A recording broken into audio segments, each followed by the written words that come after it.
But you got a sweater on, man. What's that? What jacket you got on right now? Yeah, man. Yeah, man. Little hoodie you got on. We don't have you know a lot of time, but we're gonna be able to share just a little bit of things that we got going on, right, for this at the time being, that the things that we, obviously what we just spoke about in terms of taking so damn long, getting through this little situation of myself. But I got I'm gonna be joining this team here. It's called Electric City FC. So I'll be joining. Show the one team. you got on, man. Show the one you got on. This one. Well, I'm gonna show this one first, so they can see kind of the back to it as well. But then you see here for me, this one right here. So this Electric City FC. There you go now. Yeah, they're in Peterborough out here. So it's just a League One team.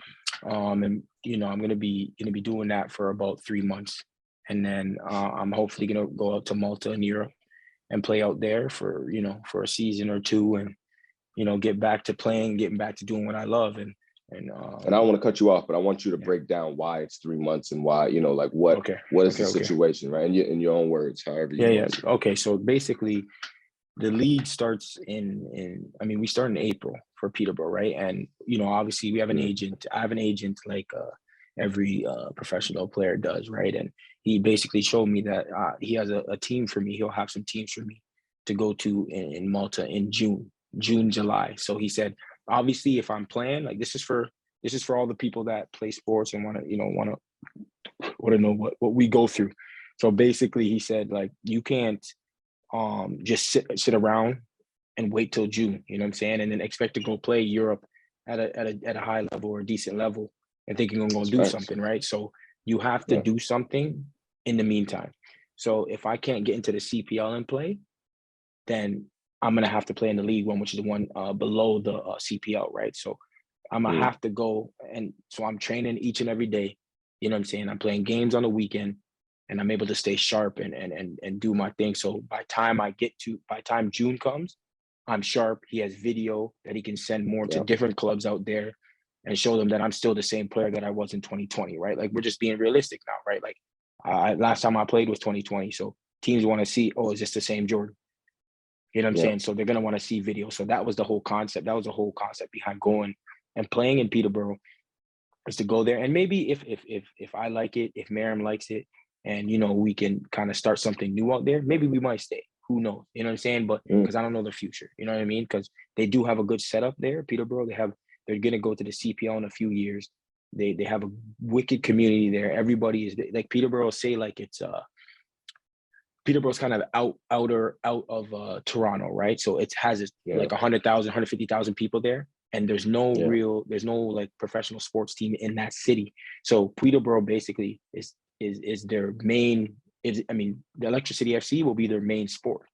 So they're trying to connect with the community, and they're really into the community. So we're going to be doing a lot of community stuff with the people there. So we're connecting with the people. We're going to get a couple. You see, in this League One, they don't get a lot of fans, but because we're well connected in that community, and there's only one professional team there that's going to be, so they're going to be able to get a bunch of fans there and all that, right? So that whole thing, and then they're bringing up what is it? Their chairman's basically, you have to kind of have certain guidelines to get to a CPL, right? So that's one of the guidelines and all that. They're building whole new facilities, so their facilities are going to be probably as good as the CPL teams, if not better, already.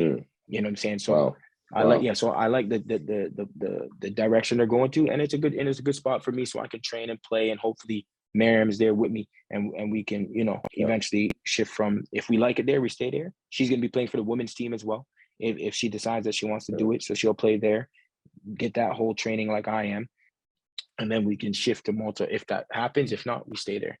So that's the whole concept of why I was doing that, and why I'm doing that.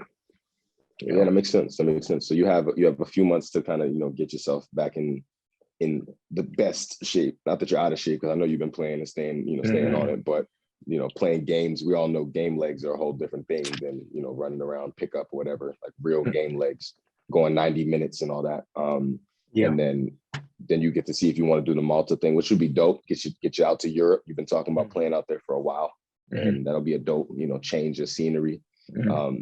Hopefully you get to travel a little bit in the region, work on your food trying skills that you've been improving ever since I met you. Yeah, I've been embracing that. Yeah, slowly but surely. I'm proud of you. Yeah.